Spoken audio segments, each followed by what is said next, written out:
Goldilocks makes winding a bobbin a breeze.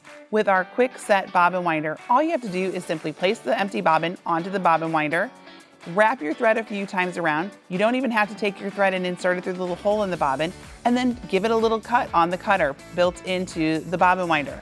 Then simply engage the bobbin winder, press the start-stop button, and it'll wind a bobbin.